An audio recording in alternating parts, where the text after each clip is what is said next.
దివాకరం, కరుణామయుడు దివాకరం, దయామయుడు దివాకరం, క్యాషియర్ దివాకరం, కలియుగ పురుషుడు దివాకరం, కలియుగ మహాపురుషుడు దివాకరం, క్యాషియర్ దివాకరం, దయామయుడు దివాకరం, కరుణామయుడు దివాకరం, దయామయుడు దివాకరం.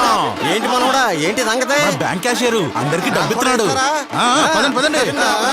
ఇదిగో వెంకీ, ఎవరే దివాకరం? మన బ్యాంక్ క్యాషియర్ అందరికి డబ్బు మరి ఇస్తున్నాడు. మాకు ఇస్తారా? పదండి పదండి. డబ్బులు తీసుకుందాం. కరుణామయుడు దివాకరం. అంతగా పోడుతున్నారు. అసలు ఏం చేశాడు అతను? ఆయనే చేశాడు. ఉండవా, అంతా అతను చేశాడు అంటారు. అసలు ఏం చేశాడు అసలు? ఆయన ఏం చేశారో చెప్తే మీలో ఒక్కడు కూడా ఇక్కడ ఉండడు.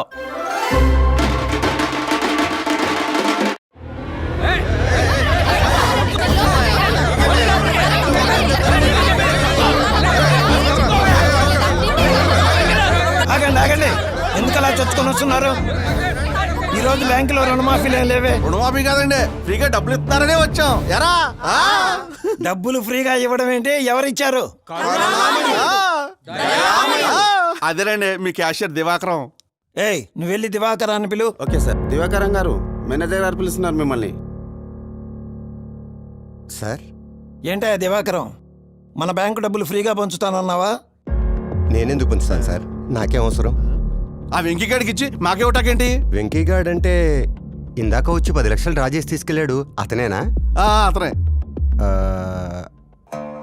నమస్తే దివాకరం గారు. సార్, ఈ చెక్ కొంచెం. మీ ఫోటో ఒకటి తీసుకొచ్చా సార్. నా ఫోటో ఎందుకు? మీలాంటి వాళ్ళ ఫోటో గుళ్ళో ఎలాగూ పెట్టలేను కదా సార్, కనీసం ఫోన్లో అయినా పెట్టుకుందామని సార్. కొంచెం బ్యాక్ సార్. అది అతని డబ్బు, అతను తీసుకెళ్ళాడు. నేనివ్వడం ఏమిటి? మాట మార్చుకో. ఒకడికి ఇచ్చి మిగతా మీరు నొక్కేద్దాం అనుకుంటున్నారా? అబ్బా, వాడెవడో మిమ్మల్ని పిచ్చోళ్ళని చేసి ఇక్కడికి పంపాడు. వెళ్ళి వాడిని అడగండి. పదండి, వాడి సంగతి చూద్దాం. పదండి పదండి.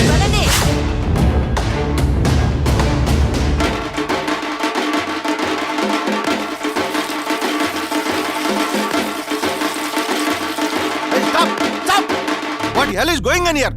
బుద్ధుందా? వాడేమో దేవుడా లీడరా? వాడికి చింత బదులు కొడుతున్నారు. రే, నీ డబ్బులు నీకు ఇచ్చినోడికి పాలాభిషేకం చేస్తావా?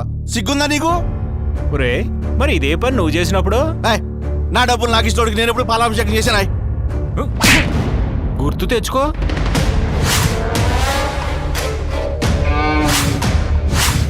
వైఎస్ఆర్ ఆటో నేస్తామని ఆటో డ్రైవర్ల అకౌంట్లో 10,000 వేసాడన్నారు కదా, అవేమైనా సాక్షి మీడియా అమ్మేసి ఇచ్చిన డబ్బులరా? కాదండి.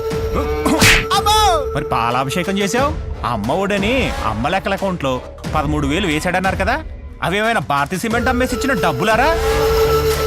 అసలు కాదండి. మరి పాలాభిషేకం చేసావు రైతు భరోసాని రైతుల అకౌంట్లో 7,000 వేసాడన్నారు కదా, అవేమైనా లోటస్ పాండ్ ప్యాలెస్ అమ్మేసి ఇచ్చిన డబ్బులరా? పాలాభిషేకం చేశానా? సార్, ఒరే, భారతీయ సిమెంట్ బస్తా ధర ఎంతరా? 400 అండి. అది ఎవరికైనా ఫ్రీగా ఇచ్చాడా? ఇవ్వలేదండి. మరి సాక్షి పేపర్ రేట్ ఎంతరా? 6 రూపాయలండి. అది ఎవరికైనా ఫ్రీగా ఇచ్చాడా? ఇవ్వలేదండి. 6 రూపాయల పేపరే ఫ్రీగా ఇవ్వనోడు, సొంత చెల్లిని తల్లినే బయటికి తరిమేసినోడు, సొంత బాబాయినే గొడ్డలతో వేసేసినోడు ఫ్రీగా డబ్బులు ఇచ్చాడని పాలాభిషేకాలు చేస్తారా? నందమూరి కుటుంబం చనిపోయిన బసవతారకమ్మ పేరు మీద క్యాన్సర్ హాస్పిటల్ కట్టించారు. ఎందుకు? పేదలకు వైద్యం అందించడానికి. నారా భువనేశ్వరి చనిపోయిన తన తండ్రి పేరుతో ఎన్టీఆర్ ట్రస్ట్ పెట్టింది. ఎందుకు? ప్రజలకు సేవ చేయటం కోసం. మరి వైఎస్ జగన్మోహన్ రెడ్డి చనిపోయిన తండ్రి పేరుతో ఏం పెట్టాడు? పార్టీ పెట్టాడు. ఎందుకు? జనాల్ని దోచుకోవడానికి. అభివృద్ధి చేయటం రాదు, రాజధాని కట్టలేడు, పోలవరం పూర్తి చేయలేడు, ప్రత్యేక హోదా తీసుకురాలేడు, కనీసం చూసి చదవటం కూడా చేత కాదు. అలాంటి వాడికి ఓటెలా వేస్తారా? ఫ్రీగా డబ్బులు ఇస్తా ఉన్నారని. రే సీను, నువ్వు రోజు మందు అవుతావే, ఆ మందు క్వార్టర్ రేటు గతంలో ఎంత ఉండేదిరా? 80 రూపాయలండి. మరి అదే మందు ఇప్పుడు ఎంతరా? 200 అండి. ఎంత పెరిగింది? 120 రూపాయలండి. అంటే నెలకి ఎంత పెరిగినట్టు? 3,600 అండి. మరి ఏడాదికి ఎంత పెరిగినట్టు? 43,200 అండి. మరి 5 ఏళ్లలో ఎంత పెరిగినట్టు? 2,16,000 అండి. అయ్య బాబోయ్. చూసారా, ఈ విధంగా పెట్రోల్, డీజిల్, ఇసుక ధరలు, బస్ ఛార్జీలు, ఇంటి పన్ను, ఆస్తి పన్ను, చెత్త పన్ను, రోడ్ ట్యాక్స్, ఫైబర్ నెట్ ఛార్జీలు, ఆ ఛార్జీలు, ఈ ఛార్జీలు అని ఇలా పెంచినవన్నీ లెక్కేసుకుంటే ఈ 5 ఏళ్లలో ఒక్కో కుటుంబం నుంచి దోచుకున్నది అక్షరాల 10 లక్షల రూపాయలు. కానీ కుటుంబానికి నవరంధ్రాలు అనే పేరుతో ఈ 5 ఏళ్లలో మనకిచ్చింది 1 లక్ష రూపాయలు. అంటే 10 లక్షల రూపాయలు మన దగ్గరే మింగి 1 లక్ష రూపాయల ముష్టి మనకిచ్చి నేనే దేవుణ్ణి అంటున్నాడు. అలాంటి వాడికి మీరు పాలాభిషేకాలు చేస్తున్నారు.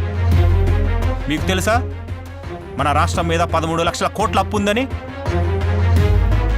అదంతా ఎవరు చేశారు? ఎవరు కడతారు? మన రాష్ట్రం మీద ఉన్న అప్పుల భారం మనదే, మనమే తీర్చాలి. రామన్న, నీ సంపాదన ఎంత? 20,000 రూపాయలు బాబు. నీ కొడుకు సంపాదన? 50,000. నీ కూతురు సంపాదన? 30,000. మొత్తం 1 లక్ష. అవును. నువ్వెప్పుడైనా అప్పు చేసావా? అప్పు చేయాల్సినంత అవసరమేమీ రాలేదు బాబు మాకు. ఎందుకు రాలేదు? సంపాదన సరిపోతుందిగా, అప్పు చేయాల్సిన అవసరమేముంది? చూసారా, సంపాదన సరిపడా ఉంటే అప్పుతో అవసరమే లేదు. మరి మన రాష్ట్రానికి ఎందుకింత అప్పయింది? అయిందంతా సంపాదన లేదు కాబట్టి. సంపద సృష్టించలేని వాడు రాష్ట్రానికి అవసరం లేదు. అప్పులు చేసేవాడు అసలే వద్దు. సంపద సృష్టించి సంక్షేమ పథకాలు ఇవ్వగలిగిన వాడే అసలైన నాయకుడు. అలాంటి వాడే మనకు సీఎంగా కావాలి. దేశ విదేశాలు తిరిగి ఇండస్ట్రీస్, ఇన్వెస్ట్మెంట్స్ తీసుకురావాలి. అంతేగాని ప్యాలెస్ దాటి బయటికి రాని పిరికోడికి ఈ రాష్ట్రాన్ని అప్పచెప్పకూడదు. వీడికి కియాలో ఉద్యోగం, సంవత్సరానికి 10 లక్షల జీతం. వీడిది సాఫ్ట్వేర్ ఉద్యోగం, సంవత్సరానికి 12 లక్షల జీతం. వీడిది హీరో మోటార్స్లో ఉద్యోగం, నెలకి 85,000 జీతం. వీళ్ళలో ఎవరూ కూడా ప్రభుత్వం బటన్ నొక్కిచ్చే పథకాల మీద ఆధారపడి బతకట్లేదు. రివర్స్లో వీళ్ళ జీతాల నుంచి ట్యాక్స్ కట్టి ప్రభుత్వాన్ని బతికిస్తున్నారు. నిజానికి ప్రభుత్వం చేయాల్సిన పనిది. పరిశ్రమలు తీసుకొచ్చి ఉద్యోగాలు కల్పిస్తే ప్రజలే ప్రభుత్వాన్ని పోషిస్తారు. అప్పుడు ప్రభుత్వం ఇచ్చే పథకాల మీద ఆధారపడాల్సిన అవసరం ఉండదు. బటన్ నొక్కడమే పరిపాలన అనుకుంటే అవ్వా, ఇలారా. ఏంటి బాబు? నీకు బటన్ నొక్కడం వచ్చా? బాగా నొక్కుతా బాబు. విన్నారుగా, ఈ మాత్రం బటన్ నొక్కడానికి ఈ బామ్మ చాలదా? దీనికి ముఖ్యమంత్రి అనేవాడు ఒకడు కావాలా? ఆలోచించుకోండి. గోడలకి రంగులు వేసేవాడు కావాలో, మన జీవితాల్ని రంగులమయం చేసేవాడు కావాలో మీరే నిర్ణయించుకోండి. బాబు రావాలి, మన బ్రతుకులు మారాలి. బాబు రావాలి, మన బ్రతుకులు మారాలి.